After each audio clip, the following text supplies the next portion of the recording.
Hello, welcome to RECENTERED, a VR podcast. My name is Gary from the YouTube channel Immersed Robot, and joining me as always is Rog, also known as Flute Rogie, and this week we've also got Steve from VR Roundtable, our old podcast Steve. So why don't you just tell us quickly what you've been up to in the world of VR and, well, just in general, however much you want to share, really. Well, good to be doing a podcast again. We were discussing before you hit record, is this like riding a bike? Will I, just jump in and feel native and good with it? Or will I stumble and mince my words? So that's to be determined. So stick around and see if I'm able to do that. But, what have I been doing? So, lately I've had a big work project, so I'm actually over in your part of the world. I'm I think about 5-6 hours north of you there, and Yep. I'm in Scotland. So I've been coming over here for about 10 days at a time, then going home for about 2 weeks, and hopefully I'm coming back over later in the month. And not that it's a bad place, so don't get me wrong when I say this, but I'm hoping that's the last one because it really kind of knackers you going back and forth and the time zone shift and not seeing your wife, kids, and all that. So I did bring my Quest with me, and it sounds great, like, oh, I can just bring a Quest with me and travel, but these hotel rooms, Europe's a lot smaller, right? So the hotel rooms that I get I can't really play VR for hell. Like there's just no room for it. Yeah. There's 4 walls and a bed, and then it's like not much more than that. But I do bring it, and I've poked around a little bit, and back home I've still kind of going through all the Resident Evil mods. I think what Prey Dog did with those are really good, and efforts of not sounding too repetitive from the old VR Roundtable days and that one reunion episode we did. It's still the lack of software content. I think that's kind of my biggest element with VR. But no, I'm still poking around. Still always follow the news. Still always, check Road to VR, upload the various Reddit threads and all the groups on Discord. So the question is, have you heard anything from Anthony? Do we know if he's even alive? No, I've not heard from Anthony for a long time. I put the message up on our little old VR Roundtable subreddit thing that we had, and I've not heard anything from him. I could message him on Discord, but I don't think I don't want to push it if he doesn't want to be involved in VR stuff anymore. I don't know, but this can be a shout out. Anthony, get in touch if you want to just have a quick chat about VR sometime. Yeah, let us know that you're still out there. Yeah. The community definitely misses him. I see posts on various Discords all the time, saying, has anybody heard from Anthony? Where is he? We want the good old Ranthony back. Yeah. Yeah, Chris too, Great. actually, because I've not heard anything from Chris. I don't really. It's weird, isn't it? Like we had our little VR Roundtable group, and we would talk behind the scenes between episodes, but since it ended, we really don't talk that much, other than on, I guess, Discord, the different Discord groups and that kind of stuff. But yeah, if Chris or Anthony want to get in touch, then we'd love to hear from you.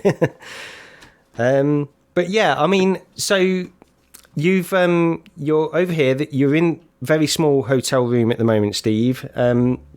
Which, yeah, we do have very small hotel rooms over here, and you've not really got enough room to do any kind of VR, I suppose. Rog, what have you been up to this past week? So this is like a little bonus episode that we've got at the moment. So we usually do every 2 weeks, but we're doing this one because of, obviously, Metaconnect, and we wanted to give some first-time impressions. But before we get into that, what have you been up to, Rog? Playing quite a bit, really. I'm going to keep it short because there's quite a few points to go over with Connect. Yeah. But I did want to give a mention to 2076, the Midway Multiverse on Steam. Follow up to 1976. If anybody played that, the arcade shooter based on the 1942 and 1943 games. I picked that up. It's 50% off at the moment. If you like your side-scrolling retro shoot-'em-ups, it's great. Pick it up. It's on Steam now. Go and have a look. But it's got a demo, hasn't it? Because I downloaded the demo. Yeah, it has got a demo. Yeah, so it's definitely worth a look. It is on Quest as well, but I've played the demo on Quest, and it stays in reprojection pretty much all the time. You can see it's running at half the frame rate. So I don't know if the proper App Lab build of the full game runs any better, but based on the demo, I'd probably ignore the Quest version and just go pick it up on Steam if you've got a PC. Yeah, I played I played it on Steam, I think, because they've got the demo there, and I just played it on my Valve Index, and it's pretty good. It's definitely worth taking a look at, actually, especially because Ivanovic Games, isn't it, yet again? Yeah. So they do some great retro stylized stuff, which is worth looking at. Okay, yeah, like you say, Rog, we've got a lot to go into with this episode, so we should probably get into it, which is, of course, Metaconnect. I tell you what, so I've got about 3 post-its worth of notes here, but I don't want to keep this like really structured or anything like that. I just want to have a general discussion about what we all thought about it. So I can kick things off. I suppose the first thing to discuss is the announcement and the reveal of the Quest Pro, which we can get into. So this is $1,499, which is pretty much what the rumours were from Brad Lynch. And pretty much all the rumours are playing out exactly as he said. So he's definitely got some inside sources there. But yeah, I'll go over to you, Rog, first. Just give us some thoughts on the Quest Pro. Well, unfortunately, like you said, the price is what I think a lot of us were guessing at. So that's straight out of my price range. It's just way too much. It pretty much turned out to be what we thought it was going to be. Everything built in, nice and balanced headset. Although apparently weighs over 700 grams, so it's heavier than a Quest 2 out of the box. Yeah, it's got that rigid. I guess it's got that rigid strap and the battery and everything as well. The front of the headset is actually, because it's all sort of one piece, there's no tilt at the front of the headset. No. So adjustability might be slightly iffy there. You do get the light blockers. I know a lot of people were concerned about the amount of light that could come into the side of the headset. The actual Pro itself ships with a left and a right blocker, what you can attach to each side. However, if you want the full facial interface to block out all the light, that's an extra $50, please. Yes, yeah, I did see that. So we've all watched the tested video as well that Norm did, which shown that information as well. So we're coming pretty much, just to keep everybody in context, we're coming pretty much fresh off of seeing the Metaconnect keynote, and then we've just watched that extra tested video. So we're sort of processing all this information as well. Go ahead. No, I was going to say it's pretty much what we were expecting. I don't think there's really any sort of surprises. Nothing really springs to mind. We were expecting it to be business focused, and a few games got mentioned, sort of, for Quest and everything. But when it comes to the Pro, heavily focused on business and productivity. Yeah, definitely. Yeah, I mean that absolutely was the focus, and we'll probably talk about some of the small gaming stuff that they mentioned a little bit later on. But Steve, what did you think overall of the Quest Pro announcement? Well, at a high level, should it be called Quest Pro? Sounds more like Quest 3 Pre to me, which, it struck what we were kind of already expecting. But, at the same time, you can see what is, on a spec sheet, or, what gadget or feature something has, but you don't really know what it's like. So, referring to the tested video and hearing Norm talk about the pass-through, I think one of the big selling points for it, and I think one of the things that interested me was, the pass-through, like how are they going to leverage this? How are they going to make this interesting? Because I don't really use it that much on Quest 2. And now, Norm, said didn't glow about it, right? He didn't really say too much bad, but he didn't like rave and rant and rave about it. So it makes me wonder, like, does the new Pico have a better pass through than this $1,500 Quest Pro? And you won't know unless you try them side by side. So I find that kind of interesting.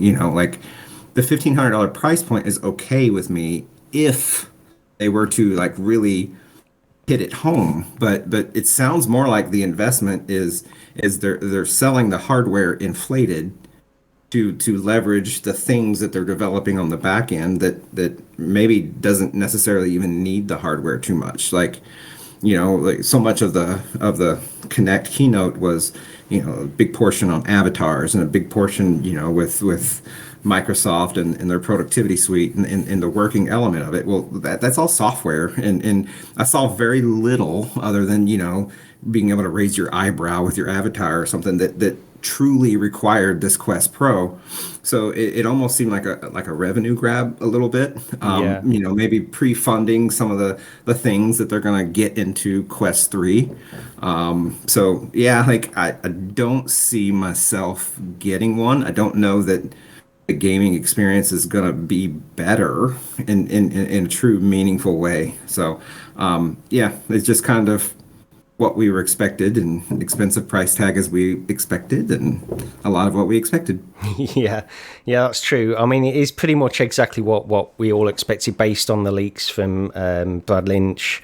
And also, I mean, just getting into some of the nitty gritty here, what you were saying there, Steve, with regards to the video pass-through impressions from Norm at Tested, that was one of the things that stood out to me as well. It was just this fact that I expected, very HD, crystal clear color pass through. Not crystal clear, but, very high definition color pass through. But when he's describing this and saying it looks like the colors are not necessarily great. It looked a little bit dark and you can't read a book or look at your phone with it. These kinds of things are disappointing to me because that is one of the areas where I thought the pass-through on the Quest Pro would be great.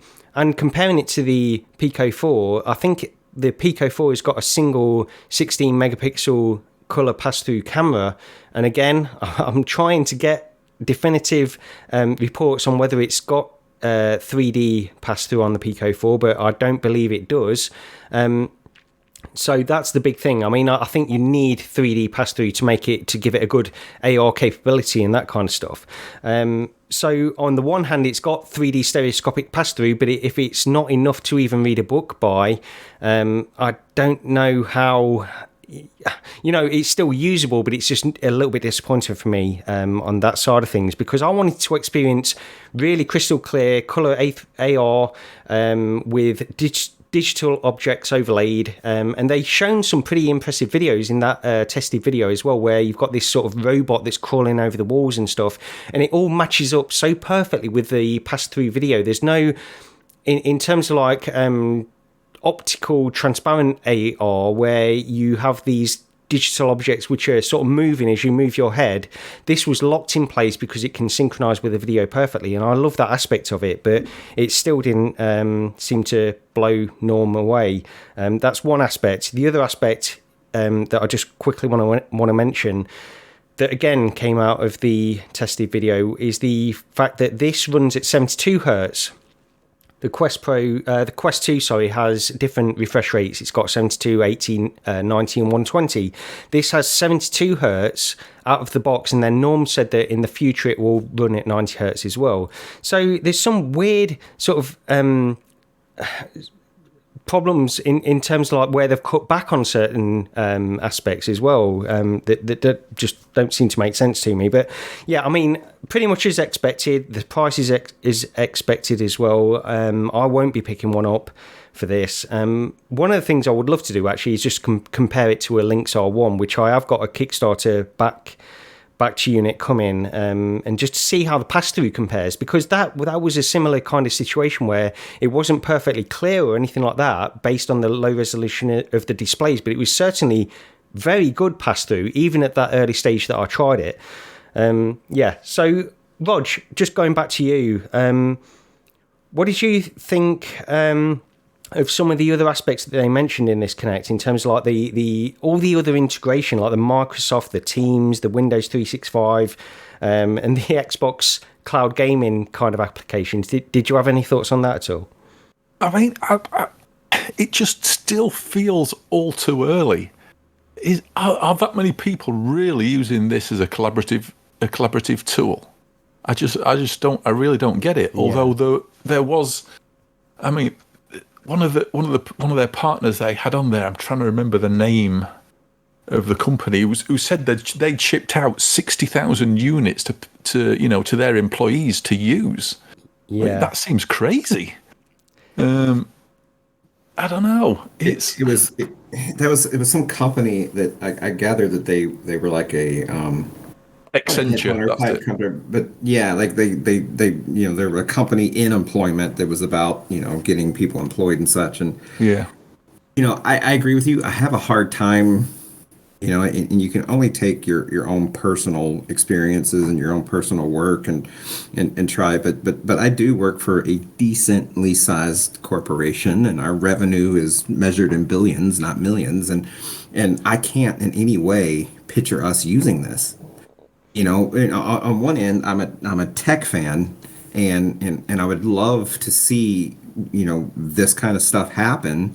But on the other hand, I know as a user of VR that's used it from the early days that you're not gonna. Could you imagine walking into a meeting with people of all sorts of different backgrounds and demographics, and you got some an intern that might be 22 years old, and you have some lady nearing retirement, and are they all just gonna throw these headsets on and just like boom, like everyone's gonna take off, or is it gonna be the first 20 minutes of the meeting getting everybody into the meeting, right? Like I agree with you completely, Raj. That like I do not see this being effective. But if you do work for a high tech company where people are very quick with the technology, and they've really dialed their flow process down where they can just jump into a meeting quickly, then perhaps it's a thing. So I appreciate Meta for the vision.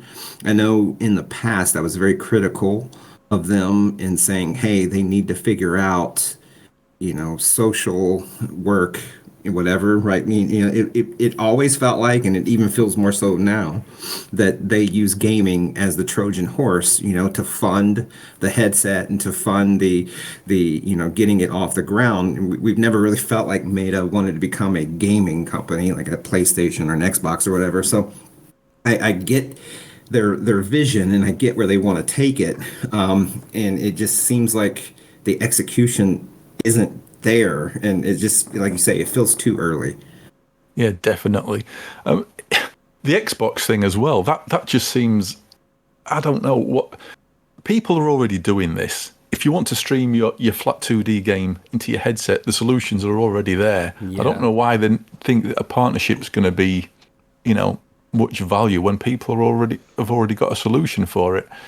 I think showing Flight Simulator flat was so yeah, that's like missed the mark with that. Totally, they always seem to get something wrong. They just, I don't know what it is with them. It's like when they originally a few months back when they were saying, this is going to be a business and enterprise focused thing, and then Zuckerberg turns around and shows a video of him playing a fencing game. Yeah. Whoa, mixed messages here, And also like that Pokemon kind of thing that they had as well, the little character that he was playing with in one of those short little videos as well. Yeah. It's just, you just think it's it's mixed messaging. I mean, overall, I mean, I've got to say, I would love to. It's one of those things again where I would love to try it, but for this price and for what they're showing here, it seems like they're coming at this from a bizarre angle in terms of like they had this original Quest 2, which was really low price, really high quality, high featured headset for what it could do. The price of the Quest 2 originally was absolutely incredible, and then they've gone entirely in the opposite direction with this one, and then marketing it in a completely different way. And I think the disparity between those two things is just too much for a lot of people to handle. And like you say, Steve, I think it's difficult to have this kind of product where anybody would really, where most corporations simply won't even entertain the idea of adopting this kind of thing at this stage. So yeah, it's going back again to it's too early from what Rog said originally. I hate to say, like, and it's purely speculation here on my part. Let's not forget that they raised the price of the Quest 2. Yes, yeah. and it's getting late in 2022. This stuff launched. What are they, 6.5 years? Since the CV1 was it 2016? I'm drawing a blank. Yeah, 2016. Yes, yeah. So that outlay that Zuckerberg had been talking about for a long time was, it's going to be 10 years. Well, we're now much, much, much closer to the 10-year mark than we were, the day zero mark. And, I don't know that it's landed in the way that he needs it to land for the stockholders and the investors and for being a publicly traded company. At some point, they have to get some monetization, some real, monetization out of this. And I don't, if gaming is that, then they just need to do better at gaming. But it really seems like they are wanting this to become more ubiquitous, but can't figure out how to do it. Now, and also to be fair, no one else has, right? So it's not like, Valve or Sony, but those companies are different in the sense that they're not trying to be social and enterprise and work and yada yada. They're just, hey, we just want to play games. Yeah, yeah. And that's the thing, isn't it? It's like because they've seemed to have stopped all investment, really. I mean, apart from the ones that we know about, like GTA San Andreas, which we still haven't heard about, they seem to have stopped all investment in terms of gaming with regards to this, when in the early days of PC VR, they invested so much money. They invested in developers that were creating these really high quality PC VR games, and then all of a sudden, when it goes over to a standalone platform, they seem to no longer want to pursue that at all, and are transitioning almost entirely away from, not entirely away from gaming, but I think it's so blatantly clear to see that gaming is secondary to Meta at this point. Yeah, although saying that, they have picked up a couple of studios. So they've now bought out Camouflage, and they're bringing Iron Man VR over to Quest. That's right. Yeah. We can talk about that. So that's the. I was talking about this to Steve before, but that is is that the PSVR game basically just over to Quest? Is that the same? Yeah, as far as I know. Yeah, well, that was the takeaway that I had. Yeah, at the same time, if it's a port, why treat it like a teaser and show no gameplay?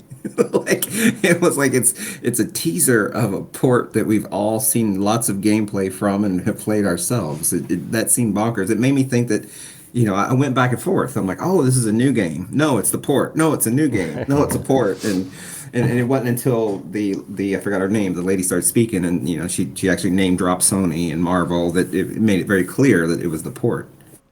Yeah, it's a bit bonkers. I know that the PSVR crowd are going to be slightly annoyed that they're not going to get their PS5/PSVR 2 enhanced edition of Iron Man, because that was always a well received game over there. Yeah, and there were a few, just to talk quickly about the games as well. So there were a few other things as well. Walking Dead, the new game is coming out on December the 1st. There wasn't too many surprises, but one of the things I wanted to get into is just in terms of the numbers as well. Like they did mention that the revenue from some VR games, $2 million from Resident Evil 4 in 24 hours was one of the big ones. So it proves that there's definitely some market there, and it also proves the amount of units that are out there for the Quest 2. Which, by the way, we should probably acknowledge that majority of those are from gamers that have bought this headset almost entirely for gaming.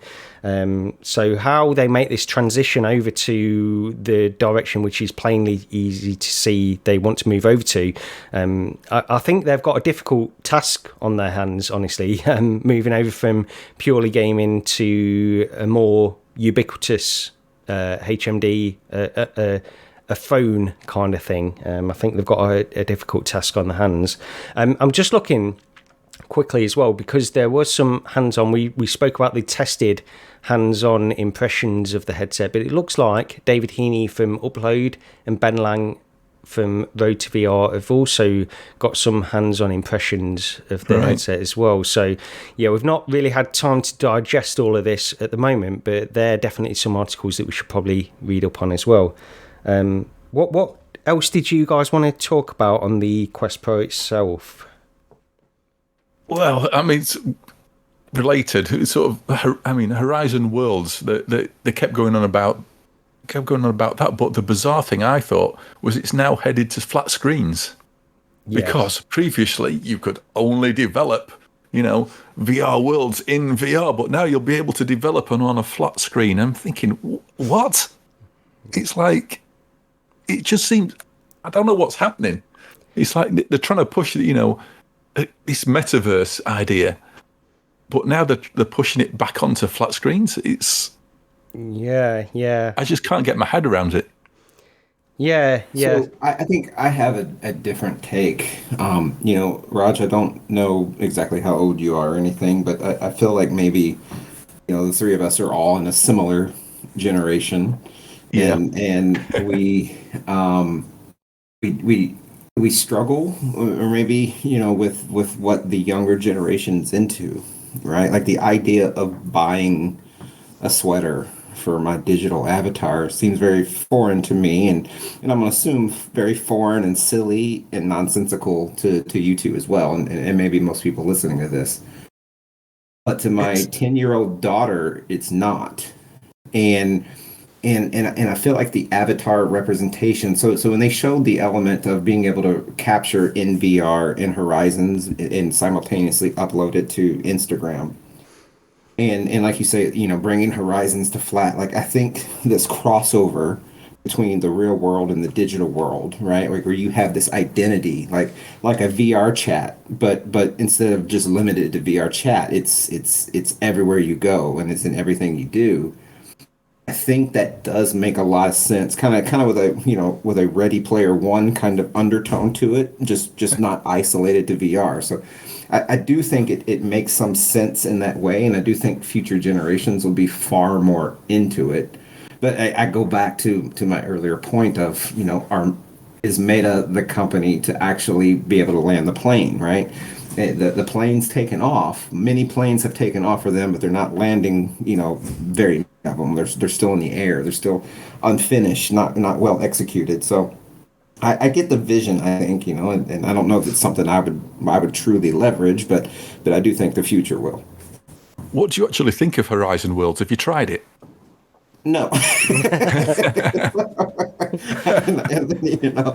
It seemed terrible to me, right? So, no, I've not tried it. I mean, I thought it was actually quite awful. I think Gary's got a better impression of it than probably either of us. Well, I went in not to actually experience like talking to people or anything like that. I famously hate talking to people, but I did go in, and the reason I went in is because I wanted to try the creator tools and that kind of stuff. And I think actually for that aspect, it's pretty good. What they've got going on there is pretty good. Whether people will use it or actually create anything meaningful in there, I don't know. But I did like that aspect, and it's so easy. They've got these tutorials which will guide you through. So I do like that aspect, but I do think that they're going for, because to my understanding, I don't know a lot about Rec Room or anything like that, but to my understanding, you can play that on mobile as well now. Is that right? Yeah, I think it's pretty much everywhere now. Yeah, so I think they're trying to combat it from that aspect as well. I think they want it for VR, but they also want to get the popularity of Rec Room immediately as well, and eventually transition everyone over to more a VR or AR kind of aspect of it. So that's my take on it. But I think they totally vision a future of microtransactions, right? At the end of the day, this is what this boils down to. They are a company trying to make money, and you spend money to make money. And I do think they see a world where they're skimming 30% or 50% off of selling you a Louis Vuitton purse or something in the digital world. And you're going to sell you a couch for your virtual living room, and there's probably tons of future money in it if they can figure out how to make this something that people use. Yeah. And just on that topic of that kind of stuff, actually, did you see the next gen avatars? So I don't know if they've announced when these are happening or the implementation of where they're going to appear or anything, but they did show the next gen avatars, which of course they've got legs now because of the amount of people that hate on Meta for the Horizon lack of legs, the avatars that they had. Yeah. But yeah, I mean, I've got to be honest. I mean, to be honest, the avatars that they shown in that video looked pretty good for what they are going for at this moment in time. They, of course, want to get to these photorealistic avatars at some point in the future, but I'm not going to hold it against Meta. I think there's bigger arguments to have against that company rather than how poor the avatars look or anything like that. And I actually thought these looked pretty good. If those were upcoming avatars, then yes. Yeah. If they were sort of pre-rendered,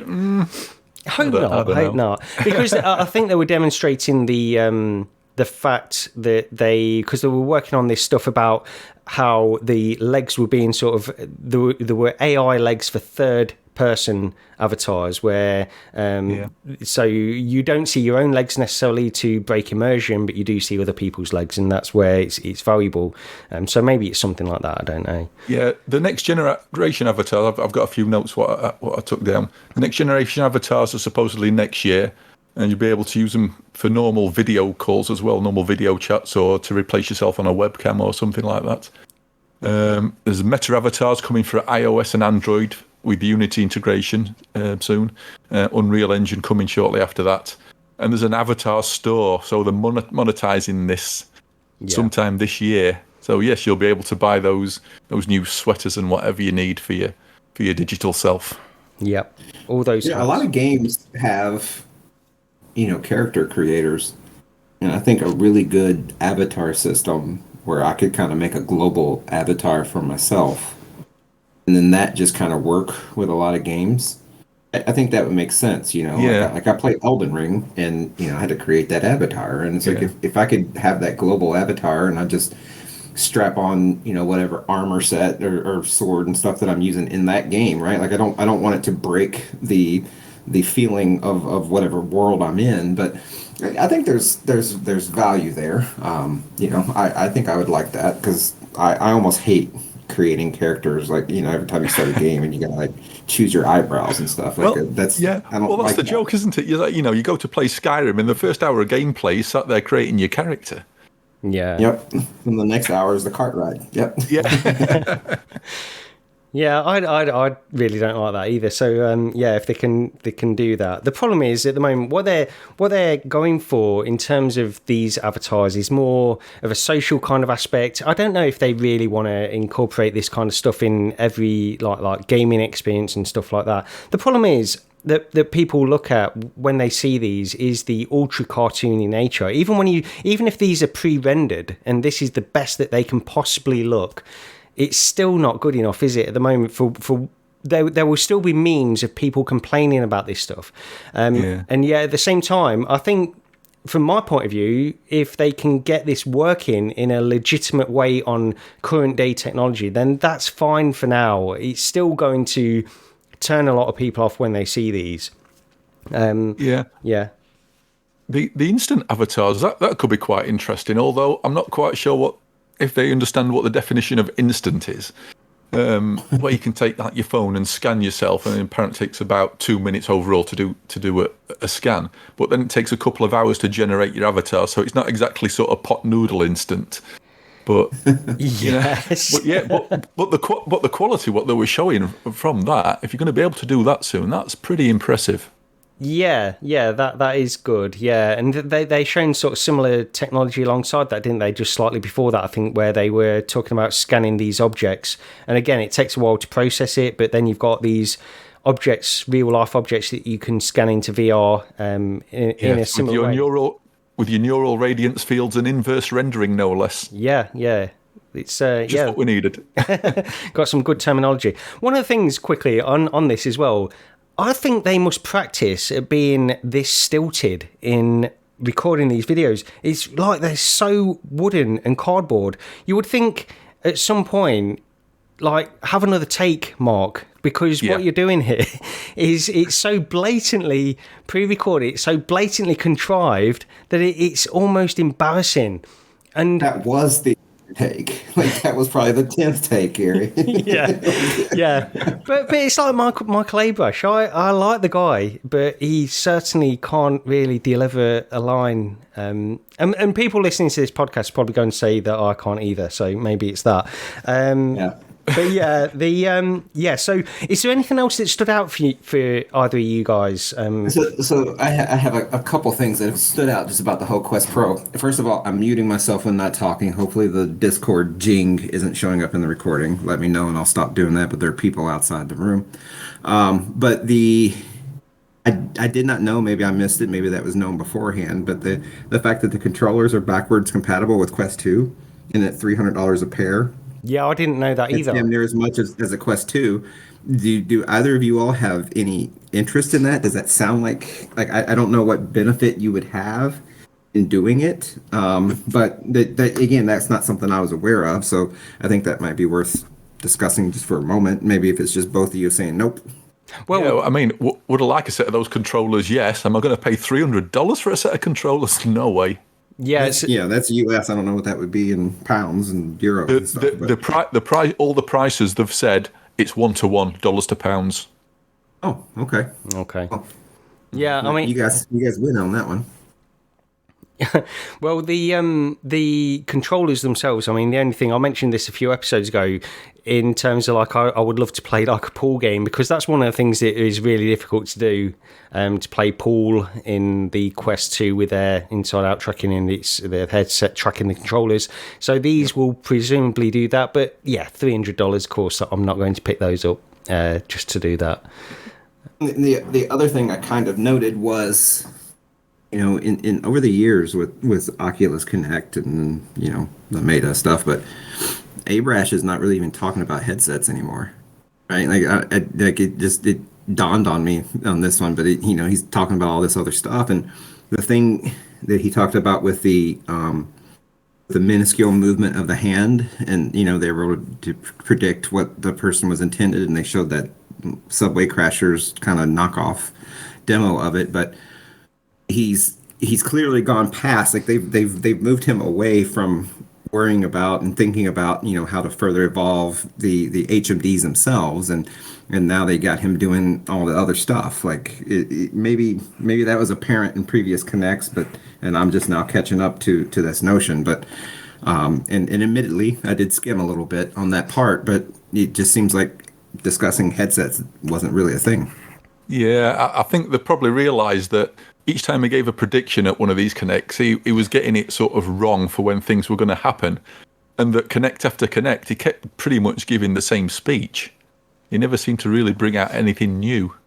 Yeah, I also think that a lot of what his predictions were talking about in those early days were to do with PC VR innovations rather than standalone.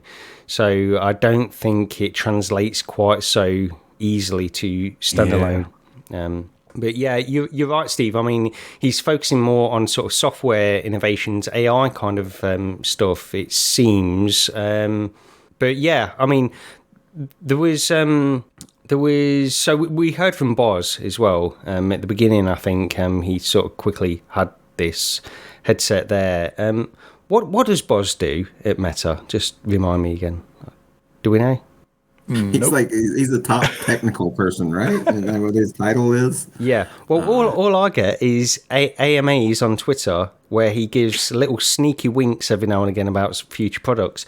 But yeah, I mean, from all of this this Connect, I think the most interesting part was all of the details that came out of the Quest Pro and the future stuff that they are still working on. I mean, you know that section you were talking about there, Steve, with regards to the sort of the micro, the gestures, the technology they're working on. That actually didn't look that impressive to me in that video. And they did say that they were working on sort of latency and the speed that these things work at and that kind of stuff. But it was very early and it just didn't look that impressive. But hopefully they can expand on that. And also, this is something we've heard about for a long time, where you wear this sort of simple bracelet kind of device which will pick up on all of these gestures before you even need to move your fingers to do this stuff. So hopefully that will get refined. Was there anything else like with the future stuff that any of you guys thought was interesting? Just trying to think. Nothing really springs to mind. Not a here. No, there's so I mean they spoke about all of these things like the future avatars, the photorealistic avatars, which we've already touched on anyway, really. But yeah, there wasn't too much else. So I guess we can sort of start to wrap up this episode because we did want to focus only on Metaconnect on this. But just any closing thoughts, Rog, on this? I'll just quickly go over some of the other specs. The field of view seems to be slightly up horizontally, 106 degrees by 96 degrees. Now, according to MRTV, a Quest 2 is 94 by 98, so slightly less on the vertical, but definitely more horizontal field of view. 500 points of local dimming, QLED display, so better blacks, but I think Norm was saying it's still not as good as an OLED. Although there's a better sweet spot across the FOV. And he couldn't see the edge of the panels either, which are sort of they're using tilted panels now, aren't they? About 20 or 21 degrees tilted inwards. Yeah, just on that, just quickly, I don't know if either of you know on this, but you know that local dimming with this, isn't that because you have these mini LED displays, which are basically LCD displays which have local dimming. Is that so? Are they the same thing? Do you know, or is it a different technology that they're using other than mini LED? I mean, I think it's LEDs is the backlight, so it's just a standard LCD display with the instead of having just a constant evenly lit illumination as your backlight shining through the LCD, the LED can dim. So if there's a clear darker spot on the image, they can dim the backlight behind that spot, and it can make the relatively poor blacks of an LCD appear more black. Yeah. In the same way as when you shut off the headset, the screen gets a lot blacker because there's not a light shining behind it. Yeah, and is that the same technology? So this LCD that they were describing there, is that the same technology as mini LED? Basically, they are the same things, or?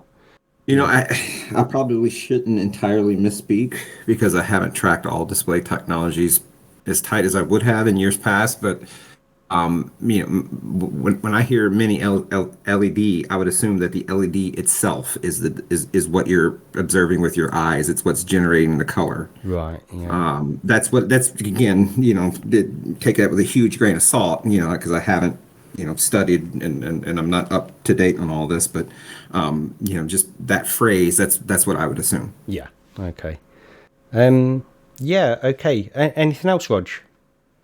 Just the IPD, really. This is a bit of a strange one as well, because apparently it's been people saying it's been advertised as a 55 to 75 millimeter IPD, but when Norm tested it, it only registered 59 to 71, which is more in the sort of standard range. Now, if it does go up to 55 by 75, that's quite a bit of an increase over what we normally see in a headset. Yeah, that's true. Yeah, I didn't pick up on that in their video actually, but yeah, that makes sense. Okay, Steve, anything else? Any closing thoughts on the Metaconnect? Not too much. In the VR Roundtable days, I was the resident Sony kind of fanboy with PSVR, I think, and I think it's very interesting that this product at $1,500, and granted, I've not played a PSVR 2, I've not used a Quest Pro, but it seems like Sony is packing a pretty good tech punch, right? With what we know about that headset, and we don't know the price of it. But I'm going to go on a limb and say it's not $1,500. So what Sony is putting in the HMD itself, right? So forget the workspaces and the avatars and all that stuff that Kinect showed. But when you plop the hardware down on a table, I think there's a pretty big disparaging element there of what we're going to get from Sony for what we think is going to be $399 to $499, probably maybe $599, right? Somewhere in that range, versus $1,500.